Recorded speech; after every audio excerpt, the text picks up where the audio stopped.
I think we should get started. So, last session of the day. Last teaching session. How you guys doing? Are you hanging in there? Feeling all right? Cool. All right. And we are here to do what? What are you guys here for? Here to Jon Nicol. God help you. No, but we are here to help us figure out how to get our team to be leaders and our vocalists to be worship leaders and maybe even some other people on here. So what I want to do is I always like to see what's happening with the folks I'm talking to. These lights, whew, good stuff. And should have cleaned my glasses is what I should have done. But where are you guys at? How many of you are ministry leaders? Like you are the ministry leader, worship director, worship music minister. Okay. And how many of you are team members? All right, cool. Got a good mix here. How many of you team members also do some worship leading? Cool. How many of you don't want to do any worship leading, but God is telling you to be here? Anyone? And you're kind of reluctant? There you go. All right, cool. Well, here's a couple things about this course. This is a new training for me called BGV to Lead. I just wrote it this last few months. Did one this summer actually, so it's a little bit older. But this is only like the second time I've taught it, so I might be tied to my notes here and there more than I like to be. But I'm excited to teach this. I'm really excited to teach this to you guys. Did it as an online training. And so, we're going to get into it here. So this is the official title, BGV to Lead, How to Develop a Team of Worship Leaders. But here is the actual title, How to Transform Your Background Vocalists into Worship Leaders, even if they're reluctant or not ready, and why it matters big time for your ministry, okay? So that's what we're going to dig into. All right, so today what I'm going to do is I'm going to show you how to, this print is really small on here, good deal. All right, I'm going to show you how to transform your vocalists into worship leaders, all right? And even if they're reluctant, even if they're not ready, and why it matters big time for your team, all right? What? There we go. That's big. So cool. I might just carry this around with me. It might be easier. All right. So when it comes to developing worship leaders, you probably have some mixed results like I have. You maybe had that person who is the refuser, all right? And the refuser is that you see potential in them, and you're like, you would be such a good leader. And they're like, no, I'm not going to do it. And you're like, come on.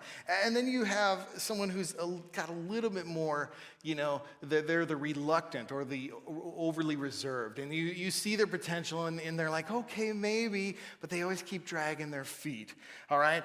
And if you've had experiences with trying to develop leaders like this, it's okay, don't blame yourself, because it is really hard to motivate people and get people into a process that takes them out of their comfort zone. And so that's what we're going to work on today.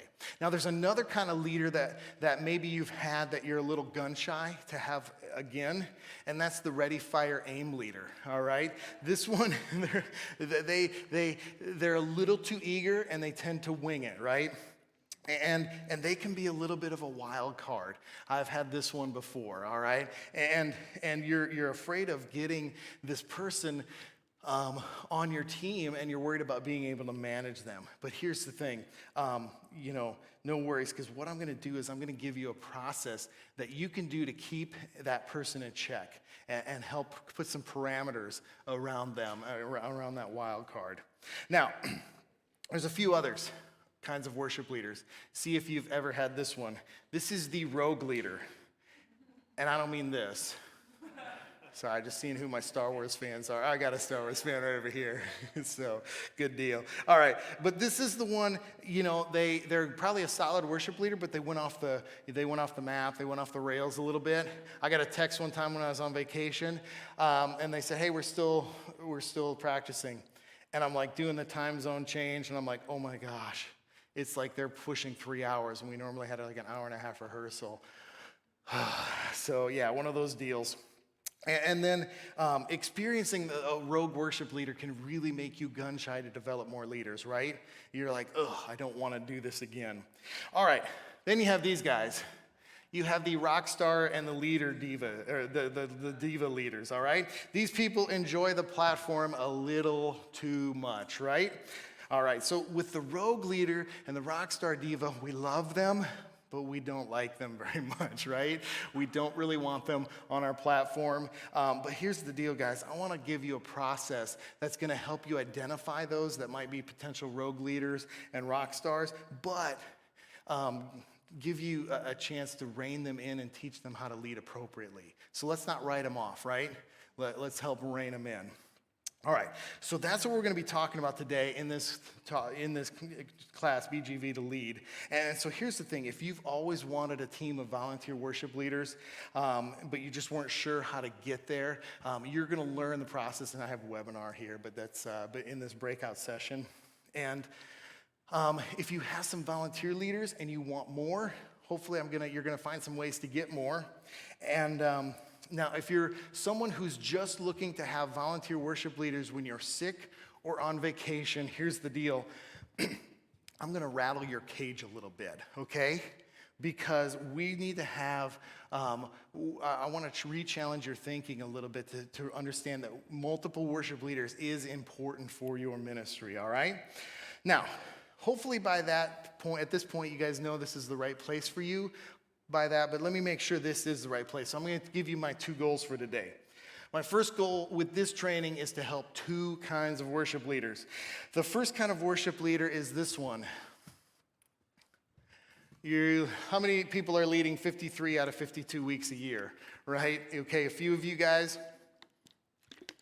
leading way too much, all right? If you're leading too much, I want to give you a process to help you develop people that maybe aren't ideal worship leaders, but they can start to come alongside you and give you a much needed break. Again, we don't want to develop people just to be substitutes, but that's a great place to start because sometimes some of you really need a break.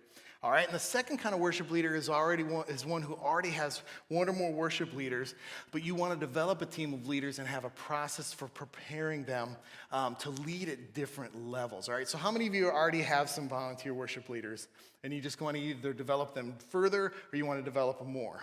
Cool. All right. So my goal today is my other goal is to help you guys understand that one of the critical keys to be a healthy worship ministry leader, and I hit the wrong button, to be a healthy worship ministry leader with a healthy worship team and have a healthy gathered worship culture is to develop multiple leaders, all right? And one of the quickest and most affordable ways for you to get there is through our BGV to Lead Worship Leader Training Bundle. I'm going to be telling you a little bit about this. And what this is a next step training beyond this one. And not everyone needs to take that or should take that. But some of you are going to be like, I want to take the next step. I want to go further, faster. And so that's something that we're going to talk about at the end. And let me tell you this, though. You're going to get tons out of this session. Okay, and so for some of you, a lot of you, that's going to be enough. But for some of you, you're going to want to take another step beyond this. So let me give you my story a little bit, so you got this. Some of you have been in my sessions already, so just laugh at the jokes again, okay? But this is my family, all right? And it's fun to see them on this big wall. That's great. My wife would probably be horrified. You know how ladies are sometimes. But this is my wife, Shannon, my kids, Aiden and Addison, and Corbin and Corey. We have the A team and the C team. And we live in Mansfield, Ohio, and I'll show you that in a second. But this is kind of our impression management picture, you know, to tell you that we have a nice family. And this is one we put on Facebook and Instagram. And this is how life usually is in my house. You know, the kids are at each other's throats, and my wife and I are going crazy here. But again, we live in Ohio, and that's one of those flyover states that maybe you visited. I did meet someone from Ohio earlier today that lived just down the road from us, and a couple guys live down in the Columbus area. But we live in Lexington, Ohio, just out of Mansfield. Our claim to fame there is Shawshank Redemption. Was shot there because we have a prison, so yay us. But I served at a church there called Heartland Church for about 10 years. And the last few years, I was like, man, love this church, want to stay here, and would love to transition to somebody else. So I did a year-long transition with a young buck, 25 years old, 26 years old, I think. And so we did an intentional transition for him to take over. And I'm going to be talking a little bit about that. But I did it so I could be working with this company I started called Worship Team Coach. And what we do is we want to help leaders build strong teams that lead engaging worship. So we focus on not just musical stuff, but spiritual and relational training as well.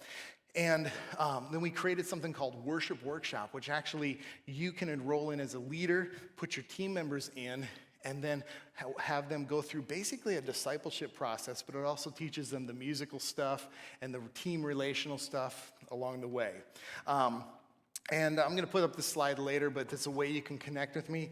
The best way is through the email, because I'm not young, and those other ways are ways I don't connect with as much, but I'm there on them. But I'd love to talk to leaders, so anytime you guys are available and would love to connect, just email me. But here's the thing, before I came to Heartland, guys, I had substitutes and assistants. That's the kind of leaders I developed. I didn't really truly develop leaders. But when I came to Heartland, Heartland was actually multi-campus. Later, we planted both campuses to be the independent churches within our denomination. But it started me off, though, with this multi-campus thing, and it forced me to embrace multiple worship leaders, all right? And so, and what I realized is we need more worship leaders, and so I had to figure out how to bring in more into this process. And throughout the almost 10 years at Heartland, I developed dozens or more worship leaders. And then out of that came kind of the raw elements to do this training today. And what that process did is it helped me to identify leaders. It helped me to vet them before I verbally committed to them, rather than just go and say, hey, you'd be a good worship leader, and then all of a sudden get them up there and we do something, and then I'm like, ooh, I didn't see that. But do some things to help vet them, and then really develop them intentionally towards leadership. All right? Now, you're probably in a different place than me, different kind of team, different kind of church, that's all right, and maybe different kind of team members. But here's the thing, it doesn't matter, you guys. You can use this process, and you can use it to motivate your team members whose first instinct is to refuse, and you can use it to encourage your reluctant people, and you can use it to kind of rein in the ready, fire, aim leaders, and you can also use it to put clear boundaries around the rogue leaders, and you can use this process then to help change the heart of the rock star and the diva leaders. Cool? Would that be good to have that process? Okay, good. Just making sure. You guys are with me, right? I feel so far. You feel so far away. I like my little cozy rooms, but that's all right. It's not as hot in here, definitely, as it was in that one room. All right. But here's the thing, guys. I live this philosophy. My last vocational year there was 2018. And on 2018, we got to Easter, and I was not on the platform.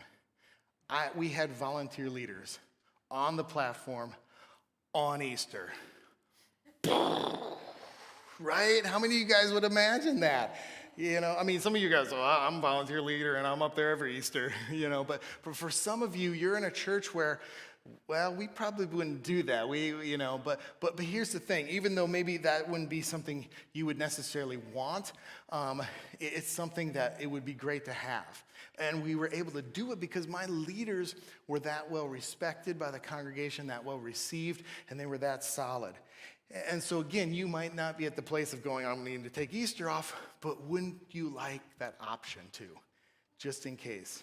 So, all right, so let's go ahead and get into these 3 secrets. And by the way, I call these secrets not because it's some hidden knowledge that I discovered, but basically it's because I've been seeing worship leaders and myself and other teams kind of have these false beliefs. And so these 3 secrets are really trying to break those false beliefs that we have. All right, so here, let's get into them. What I'm going to do is give you all 3 secrets, and then we're going to dive into each one here. All right, so secret number 1 is I'm going to teach you why developing multiple leaders is worth the investment of time, training, money, and energy, physical, emotional, and relational, and it's better for you, your team, and your church. That's kind of a mouthful, but the bottom line is this: you gotta get your why straight before you can really move forward with this, all right? So the first secret is really figuring out why we're doing this and why it's so important. The second secret is this, where I'm gonna show you how to move a team member through a step-by-step, intentional and evolutional process from background vocalist to upfront worship leader. Don't worry about that evolutional thing. If you're more of a 7-day creation kind of person, that just means, changing over time here. Don't want to cause any controversy unnecessarily here, but that idea that it's kind of an unfolding and a slow change. All right? And then secret number 3 is how to identify potential leaders who might break the common stereotype, but they're going to bring depth and diversity to your team. So you would like a little more diversity on your team, maybe a little more different kind of worship leaders, I hope. Cool. All right, so let's get into number 1 here. So I want to show you why developing multiple worship leaders is worth the investment of time, energy, training, money, and it's better for your team and your church. All right, so one of my early church experiences as a vocational worship leader, I think I was still the coveted youth and worship role. Anyone ever done that one? That's blessed. You just really want that role. But there's this elderly lady came up to me and she was like, "Jon, the worship last week was just so anointed. I was just so blessed. And you just did an amazing job of leading us in worship." And just on and on and on and on. It was so anointed, so anointed. I said, "Thank you so much." I turned to my friend Brian, who was with me, and I'm like, "Brian, I wasn't here last week." I was gone. They brought in someone else to lead, and I wasn't here. And so my friend Brian, anytime I was gone, of course, what did he say? "Oh, the worship was so anointed last week." Never let me live that down. But here's the thing, guys. It bothered me that the service went well without me. How sick is that? But how many of us have had that? If you want to even we have that insecurity, people liked him better than me. All right? But here's the thing. I was an unhealthy worship leader. And I needed to get to that place where I was okay with others shining brighter than me. If you're not okay with other people shining brighter than you, you're going to fail in this, and you will end up being a solo worship leader, and that's not a good thing. We have to learn how to put others people out front, how to put the mantle of leadership on them and share, all right? So that's a super important thing, all right? And the best way to get there is to just begin helping other people do that. And that's what Heartland was for me. I was forced to actually have other people lead. Now, when I got to Heartland, so fast forward a number of years, I got to Heartland, and I was following a very gifted vocalist. He was a friend of mine, and everyone loved him, and very charismatic personality, kind of larger than life on the platform, amazing voice. And there's me, the guy with the guitar that people only listen to him sing because he's playing a guitar, that kind of voice. And so I was trying to fill these shoes, and it was just one of those situations where it was just really frustrating because people wanted that big voice. They wanted that out there leader. And so, but what I found was that eventually, they finally kind of got used to me a little bit. But what happened was we started transforming from a church where people loved to listen to the music to a place where people were participating and singing. Because you know what? I'm not here to put on a show. I can't put on a show. I'm not that great of a vocalist. But what I want us to do is to sing. And to, my predecessor, friend of mine again, and he wanted people to sing, but he just was such a good singer that sometimes, people just go, "Wow, that was good," and you just stop and are listening. So that's something that we need to think about. And so, but as a result, though, of that, people in that church, they weren't developed, and they were just used as substitutes and fill-ins. And so it wasn't healthy for the church before I got there, because people were not being developed. People were just either if they had really strong gifts in worship leading, they went on to other churches, or they just were kind of stymied and they didn't grow. All right? It also kind of became a cult of personality for the church. You know, how many times in our churches it's like, we don't want to be there if the pastor's not preaching. And it gets that way with the worship leader. Oh, we don't want to be there if this person isn't leading. And it became that in this church. And so it's not healthy for the church. All right? Now, you might be thinking a few things in relationship to having multiple leaders. All right? First thing you might be thinking of is, well, as we go through this, by the way, these are things you probably just want to admit to yourself. And if you want to admit them out loud, you can. But they might be kind of painful to admit. And it's this: I only need worship leaders when I'm sick or away. So I want to rattle your cage on that again. Remember, I want to challenge us a little bit and talk about why it's important that we don't have this attitude. Another thing we might be thinking, though, is I'm the one hired to do this. They hired me to do this, or they appointed me. Maybe they don't pay me anything, but they appointed me. They wanted me to do this. They want me to be the leader. Also, my church is really used to me being the leader, and so they just like me up there. Another thing is that hey, my background vocalists are good, but they're not as good as me, right? And then maybe some people sing as good as me, but they just don't have that something to be able to lead, all right? And so we get thinking that. Also, my church gets confused with multiple worship leaders. I had a pastor tell me that. Just quit having different people lead. Everyone just sing at once. So, which Tom Jackson wouldn't like, right? Because, you know, we want to kind of set the table. You guys are all here for that training and bringing things out. But, you know, another thing you guys might be thinking is my vocalists will get jealous. How many of you guys are kind of, that's an easy one because we might have some vocalists getting jealous that, hey, why does this person get to be the leader? Yeah, so that's a definite issue. The other thing is this: what if I'm replaced? And that may sound ridiculous to some of you, but as I was doing this one online, a person emailed me and she said, you know, I developed worship leaders in my last church and they asked me to leave and replace me with someone else that I had raised up because they liked them better. And I don't know the story, there's probably more to it, but there's a definite fear. Like, what if, you know, I raise up these younger people and my church likes them better? And what if I'm replaced? So we got to wrestle through that. All right, but most of these things are natural to think about, and they're natural to worry about. So I want to confirm that and affirm that these things are natural. But this is where we need to change our thinking, guys.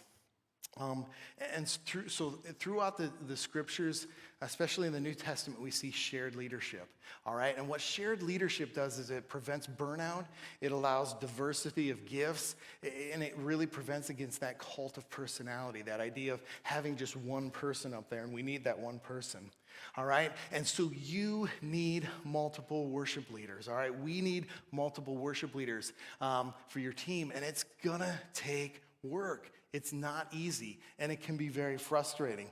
And in fact, if you think that it's just easier to do it yourself, you're absolutely right. It is easier just to do it yourself. And that's why most of us don't develop leaders, because it just takes so much time to do it that we just focus. It takes so much time to do Sunday that we just keep doing Sunday after Sunday after Sunday, and we don't stop to actually develop leaders, all right? But the thing is, you're going to burn out if you keep doing it by yourself. So the time, the energy, the training, and the budget that you invest in developing in other worship leaders is going to pay off huge. All right, another issue. I've heard before, in fact, one of our coaches is a leader at a church near where I live, and he has been developing his volunteer leaders and he's like, man, they were doing great. And this one Sunday I put them up, and it was a pretty big Sunday. I don't remember what it was, an Easter or anything like that, but he put them up there. He wasn't on. He goes to the staff meeting on Tuesday, and this is basically what he heard. Hey, those guys were good, but let's leave it to the professionals. We need you up there, or we need one of our staff people up there. It's a larger church, and you know they're a more attractional church, and they want to maintain their excellence, and that's good. But if you think about what they're saying is they're perpetuating this culture of ministry professionals and not following Ephesians chapter 4, where the role of the leader is to equip the people to do the work of ministry. And last time I checked, leading the congregation was a work of ministry, right?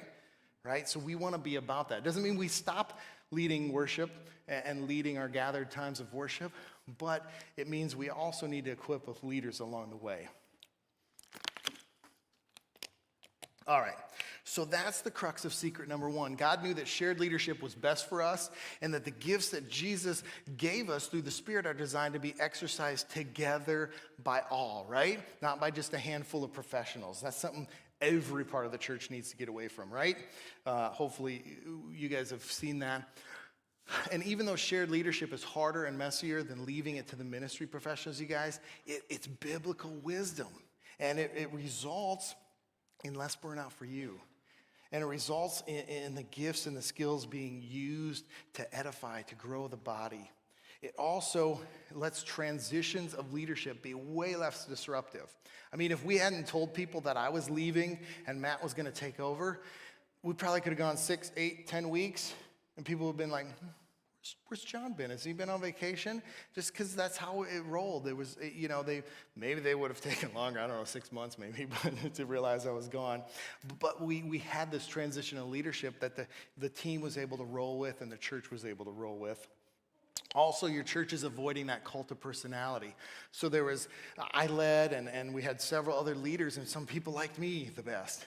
But other people didn't like me the best. Some people like my friend Ryan over here the best. And he's kind of a wild man, a little more spontaneous. And so some people didn't like Ryan because he was a little wild and spontaneous. And some other people liked Matt. And some people liked Kirsten. And just on and on. But everyone, we didn't have that one person that had to dominate. Also, and this is the most important one, the kingdom is being built up through multiplying leaders. All right, so when we build up multiple leaders, we're able to plant churches. We're able to extend into campuses and have qualified people to go into there. We're able to, send out leaders into other churches and just move on. And that's a huge thing. So does that get you guys excited to think about that, think about doing that? All right, so that's secret number one. Developing worship leaders is worth a high investment cost. It's better for you, your team, and your church, and it's also biblical wisdom. Cool. All right, secret number two. You ready for this one? All right, here we go. I want to show you how to move your team through a step-by-step, intentional, and evolutional process from background vocalist to upfront worship leader. Okay, so that first one was a lot more why, a lot more philosophical. This one we get really, really practical, okay? But let me tell you first about Maddie. Maddie was the senior pastor's daughter in our church, and she came and she wanted to play on the worship team. And since she was a senior pastor's daughter, I had to let her. No, just kidding. We didn't have that kind of relationship. Great family. But I kind of see the writing on the wall. We had some older piano players, and a little bit stylistically, I thought, well, it'd be a great way to groom somebody. So we put Maddie in the back corner, on the back of the stage, on this like Casio keyboard that had an earbud running in, but nothing running to the sound system. So she just was playing away, thinking she was part of it. But we're just kind of teaching her how to pad. Pretty soon we're like, okay, she's got it. So she was padding. Then pretty soon she kept growing. And I think at least by 9th grade, she was like one of our main keyboard players. And pretty soon we started realizing she'd be like, hey, you need to do, this goes like that. She's telling other people in the band how the song goes. And we're like, this girl's an MD. She's a music director. And so we started kind of giving her a little bit more there. And then all of a sudden, Maddie can sing. And so we started, hey, Maddie, why don't you take the bridge of Open Up the Heavens? And so she'd sing Open Up the Heavens and just that bridge. Oh, she did good. Let's keep going. And so we kept going and fast forward to the point when she graduated. She was her senior year, and I said, Maddie, I want you to lead the whole congregation. I want you to lead a whole service by yourself as the solo main worship leader. Cool? And she's like, okay. And she's kind of got that personality that way. She's like, yeah, let's do it. And so that's what we did. And I'm like, I'm thinking to myself, why didn't I do this a year ago? Because I would have had her the whole year, because she had it. And do you see, though, that this was a revolutionary change at an evolutionary pace and process. So she didn't go from like little keyboard player to musical director right away. It was an unfolding, it was an event. And she didn't go from singing a little bit of background and to singing solos and leading. It was a process, and it wasn't just an organic process. It was an intentional process, all right? And so I want to show you the process. Are you ready for this? Here we go. We're going to show you the process. There it is. All right. Thanks, you guys. You can come back next year. We'll see you. Take that and run. All right, let me break that down a little bit for you. So what it is we're moving someone from BGV to lead, and it is a process. And the first part of the process is you need to identify them, all right? And that's not too hard. You see that they've kind of got some skills, and then you got to invite them in. And this is where the work starts then. Then you need to develop them. And so you develop them. You don't develop them and keep developing and developing and developing. You need to deploy, all right? So with Maddie, it was like, okay, she was singing a little bit of background, and they said, Maddie, why don't you take the lead on Open Up the Heavens on the bridge? And she sang, and she was like, show us your glory. You know, and we said, okay, Maddie, that was great. Next time, let's have you not look like you're scared to death. I probably was a little more diplomatic than that. But what we did is then we developed her, we deployed her to sing, and then we reviewed that. And guess that? And then they repeated the process. And we kept doing that until she was ready to go and ascend to that next level, and which was then to be able to sing maybe a whole song by herself. And we kept working at that. And so we developed her some more. We deployed her to sing a whole song. Then we reviewed with her. And, hey, that was great. So you were doing well. But how about next time, okay? You sang that great. But what I want you to do is make sure you step up and really get out there as you start this song. And then as it builds, just, start, bringing in expression and things like that. You learned from Tom this week. And so we kept going, and she just kept ascending to that place where, whatever level was next. So we worked on transitions. So she'd work on transitions, things like that. So you see how this works? And eventually, though, there's a final release stage that the person is either released to fully take over, or they're kind of fully released maybe to say, okay, anytime I need them to be a lead on a song, I can release them to do that. I know that they can do that. Or maybe we release them onto another ministry. In Maddie's case, it was college. I told her it was God's will that she goes to the community college in town, but she felt God was calling her to this Christian college, where she went and eventually took over their worship ministry there for the whole campus. And but that's what happened. So does this make sense? All right? This is making sense, hopefully? Good. All right. Now, you might be feeling a couple different things right now. First is that this development process still feels a little overwhelming. Anyone feel kind of a little overwhelmed with it? Okay, yeah, there's a lot there. Also, maybe I don't see how me or my team members are going to have time for it. That's a big thing, right? Having time for something like this. Also, how do I actually implement this process to move someone from vocalist? What does it look like on my team? And how do I know when someone's really ready? And then I don't know what to actually teach someone in the develop step. Another question you might have is, I'm not sure I'm organized enough to do this. I want to give you guys this little secret. If I'm organized enough to do this, you all are organized enough to do this. I won't tell you the whole story here, but if you saw my desk right now, you would probably think I have mental deficiencies or something. It's just kind of piled and really messy, but I'm not naturally organized, but I found a system that helped me to be able to do this with my team. All right, also, you might be thinking, I'm not sure I'm a strong enough leader to do this. I'm afraid my vocalist might walk all over me, and I'll have to deal with the jealous vocals. And here's the thing, it's okay to have these questions, all right? And that's why I put together this BGV to lead, because we can't cover everything in here. I can't go through all the objections. I can't figure out, all the barriers you're gonna go through. And so we put together this as a next step training of a bunch of different tools and stuff to help you overcome your fears and break through your barriers, and then really tackle the challenges, the unique challenges that you have in your ministry, all right? And so we're going to be talking about that later here. But we got to get on to the next secret. But before I do that, let me just share another quick story.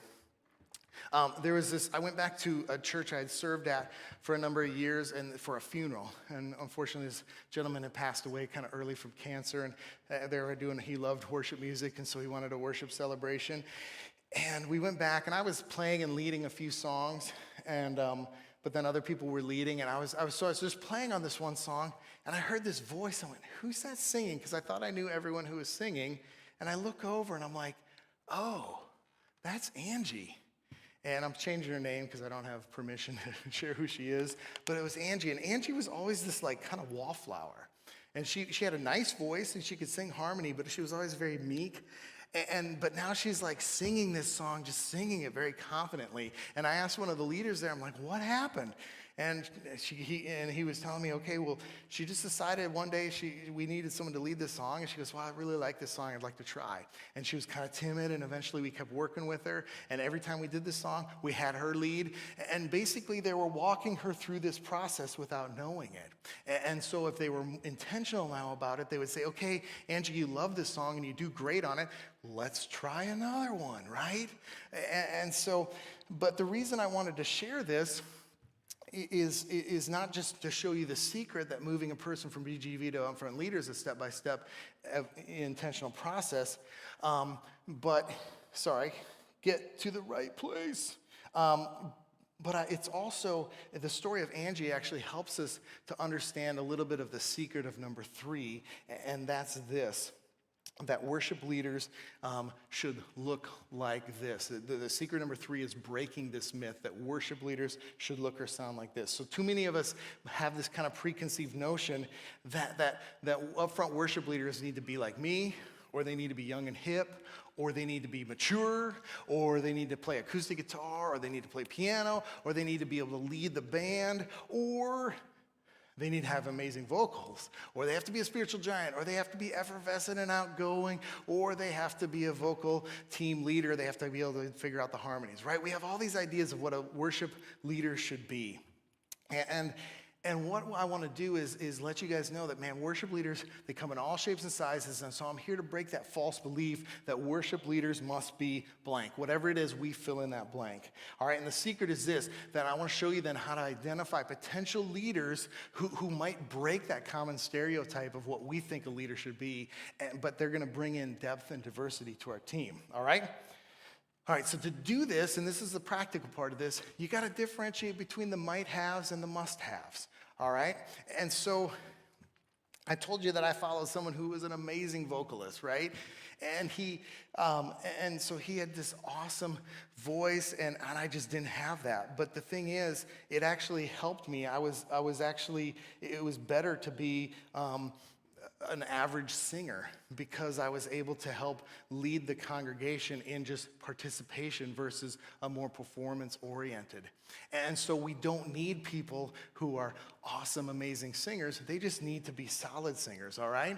And so if we have a solid voice, yeah, that's a must-have. We don't want someone singing off key, right? But we don't have to have a stellar voice necessarily. If they do have a stellar voice, bonus. But it's not a must-have. Now, it might be a must-have for your team. You got to figure out what your must-haves are and what your might-haves are. But here's some other ideas for must-haves, all right? So a solid voice. Another one is the potential to be expressive and engaging, all right? But that doesn't mean that when Angie was up there singing, that timid wallflower, she was actually expressive and engaging. Now, she didn't look like, she wasn't doing like Bethel Wings, and the fan my face kind of thing. There's nothing wrong with those actions, but that was not her, She was expressive and engaging according to her personality.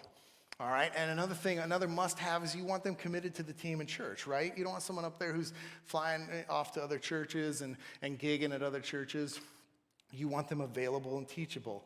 You also, you're going to come up with your own must-haves for your team, but just make sure they aren't might-haves, okay?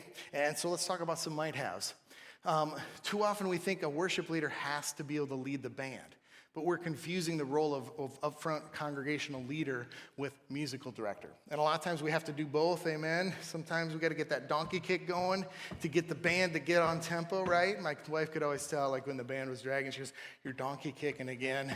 And then we also, we have this preconceived idea that worship leaders need to be able to plan a worship set. Well, do they? They don't have to. They can lead through a worship set, but they don't necessarily have to have that ability. And by the way, vice versa. Some people who can't lead a worship set might be great at planning one. They have this idea of a flow and the way songs work together, and so they might be really good at that.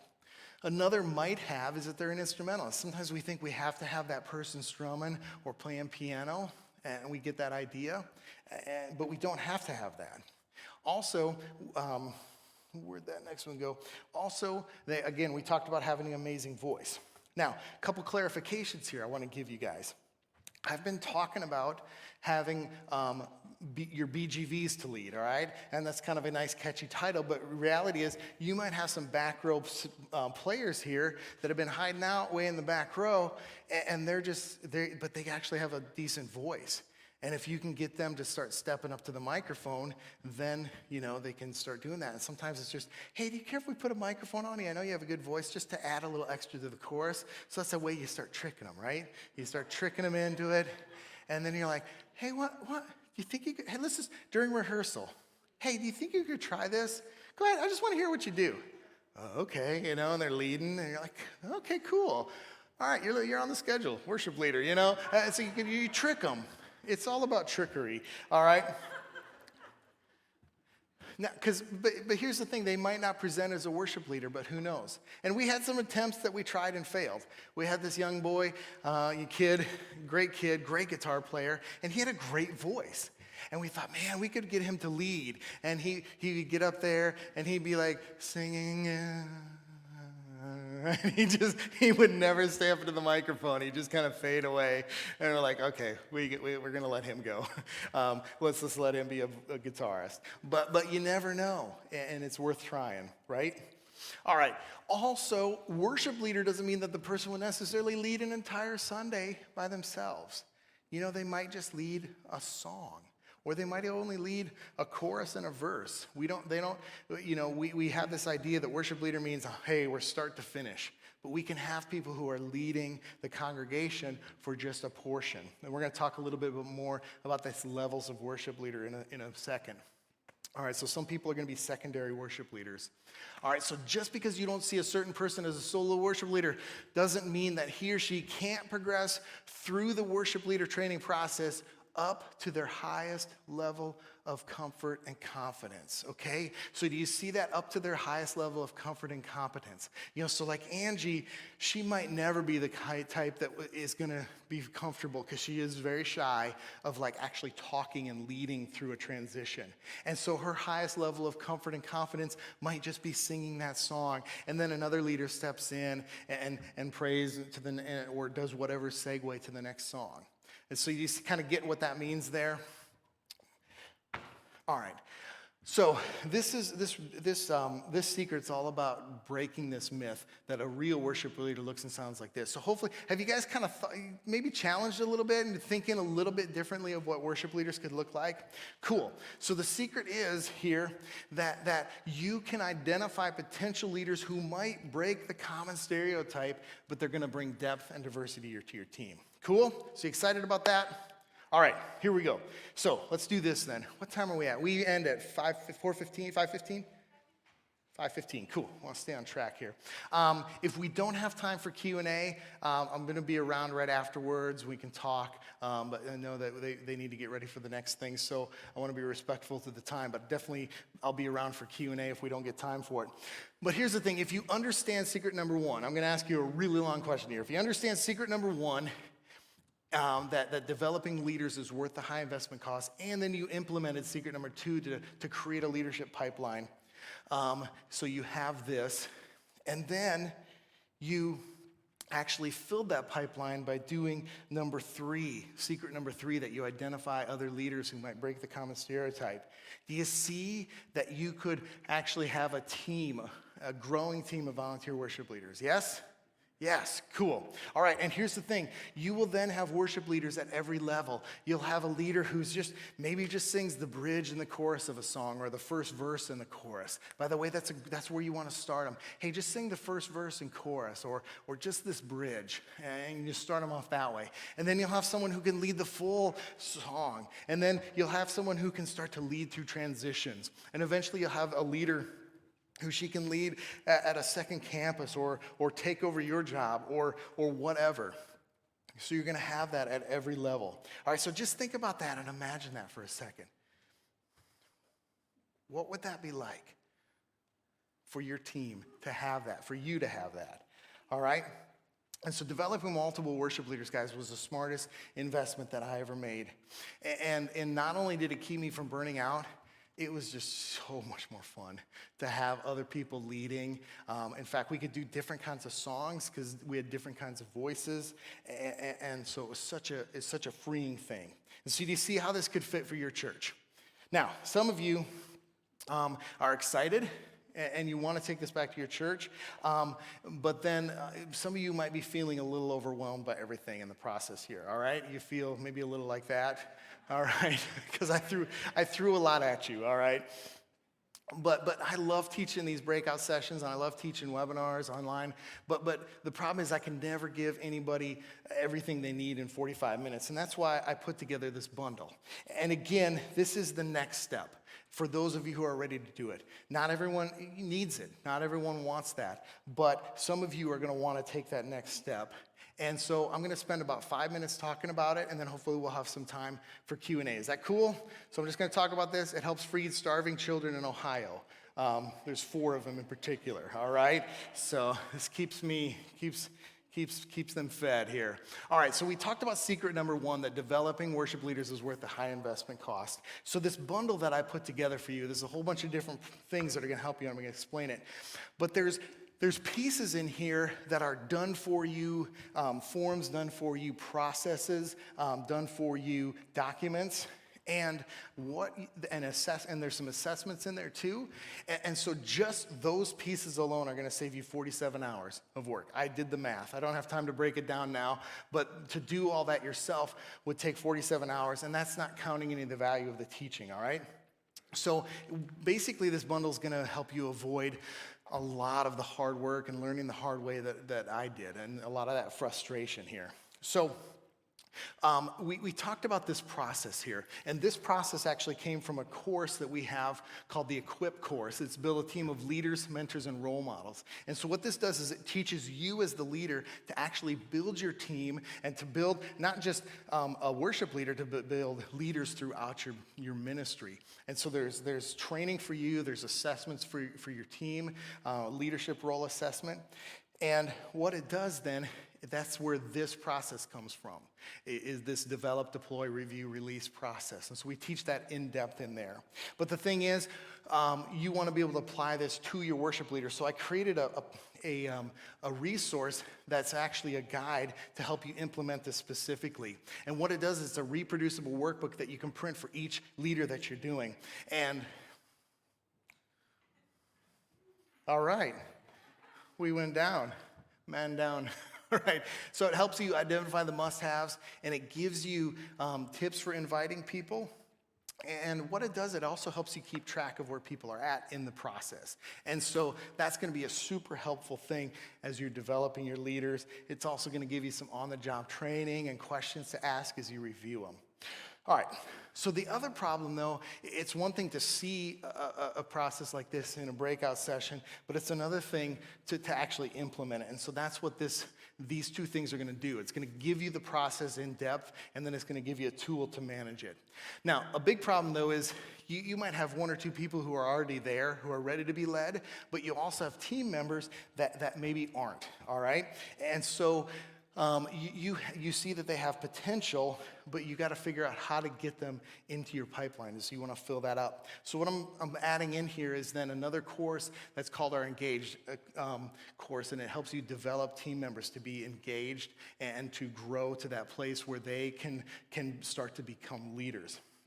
And again, this is moving them up this. We actually have this leadership development process. So we take somebody from where they're at on the platform and gets them to the place where they can lead. And so you got the process, you got the tool to implement the process, and now you've got the tool to fill the pipeline there. All right? Now, together, these first 3 resources, they're going to give you that process as that moves your team members through there. But what happens is, what do you actually teach them? And like, that's kind of the scary thing for a lot of leaders. Like, what, I mean, I know what I do, but how do I actually teach them what I do? And so we've put together this course called Lead Worshiper 101. It's in our worship workshop membership site, but it's also a standalone training that you can get. So I threw this in here. And what this does is it teaches what it means to be a lead worshiper, what the biblical foundation of that role is, and how to serve in that role. And then really some of the basics of platform presence and expressions of worship. All right, and so, and this course is like short trainings, which is really important because we our people are busy and they got short attention spans sometimes. All right, so we've got the process, we've got the tool to implement it, the leadership pipeline, and then the training for volunteer leaders. But one thing I want to do is just tackle this last myth that we had, that worship leaders look like, whatever. And so we need to move past that outward appearance, and we need to help our worship leaders help them move past that outward appearance and really look at the heart. And so I put in another training that I did with this guy named Rob Still, who's a worship theologian. He teaches inside of Worship Workshop. And what he does there is he talks about 5 ways that worship kind of went off the rails in the Bible and what happened there. But it's a great discussion and a conversation tool for your team. So it's a short videos and then has discussion. So you can use this as training for your new leaders. All right. So that's everything in the bundle then to teach you the process, to implement the process, to fill up your pipeline, and then to train them once they get in there. And for some of you, you're kind of thinking, okay, this might be too expensive for me. I don't know if my church can afford it. But here's the thing, I want to make this accessible to average-sized churches because that's where I served my whole ministry. And so that's where I want to help churches. All right, so just think about this. What is a stress-free Sunday off worth for you? To have a Sunday off that's stress-free, that you don't have to worry about what's going on. And what would it do for your ministry to have, and for your emotional health and your family, to have one of those every month? How cool would that be? How good would that be? All right, so, and then even take it further. Imagine taking like a 6-week sabbatical in the summer because you have your leaders that can do that. And so thinking about what that would be worth to your church, they'd have to pay someone at least $997 to have 6 weeks off. And if you think about just developing 3 worship leaders over the next 18 months, that comes out to about $55 per month for that $997 figure. And I did the math, and that's what my church spends on coffee.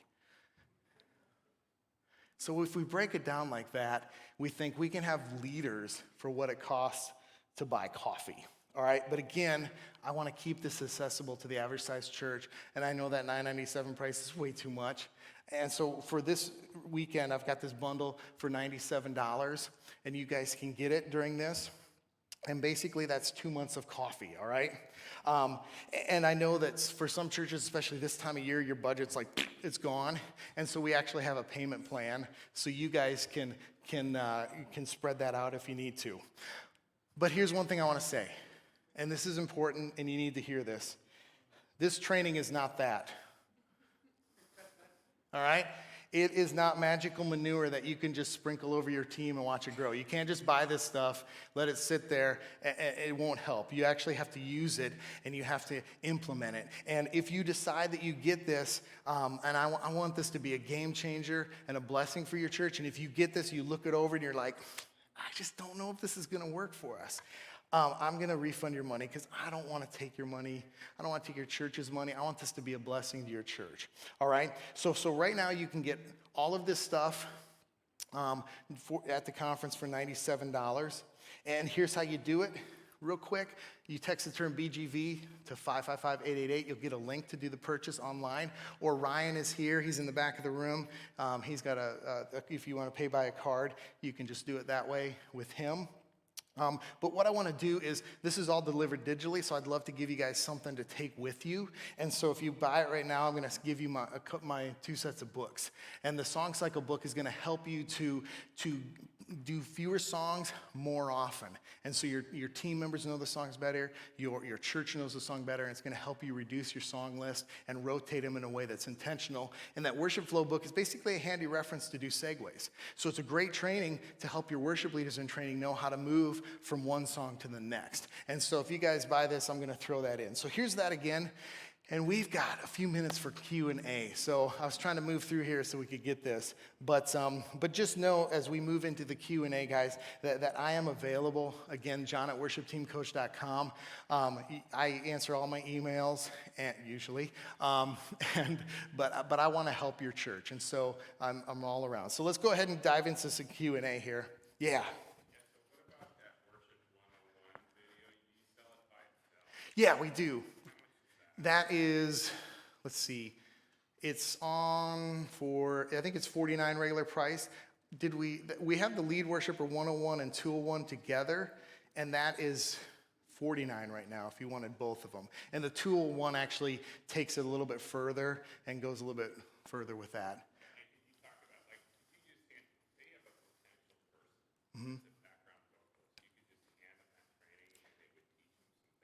What it's going to do is, that is going to teach them, it teaches them directly it teaches them what worship is, what their role is, and the different expressions of worship. And so it's something that you can watch together as a group, and there's a discussion guide, or it's something you could just give them the links and they can watch it on their own. I'm a worship leader, but not in the church. Okay. Okay.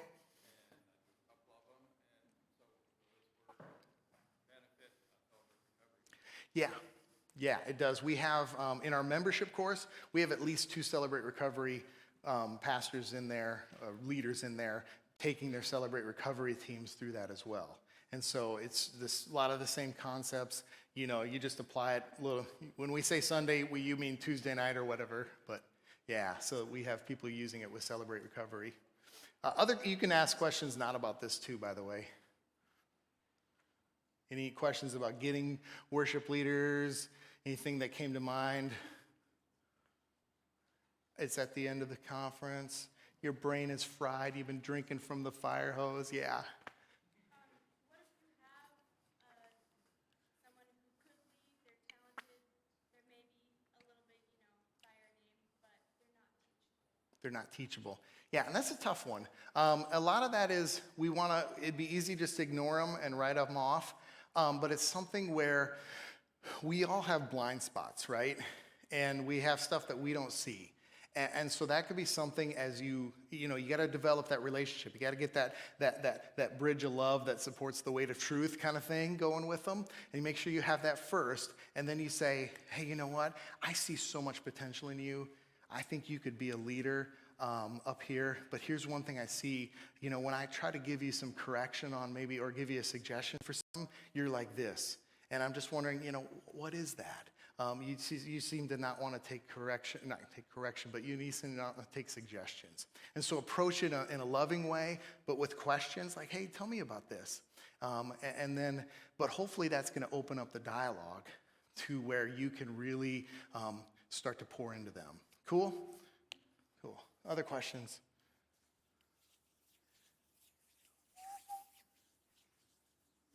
All right, let's do this then. If you got any questions afterwards, I'll be out there. I know it's the end of the conference. We're all kind of fried, so thank you guys very much for being here. And again, happy to talk with you afterwards. Thanks.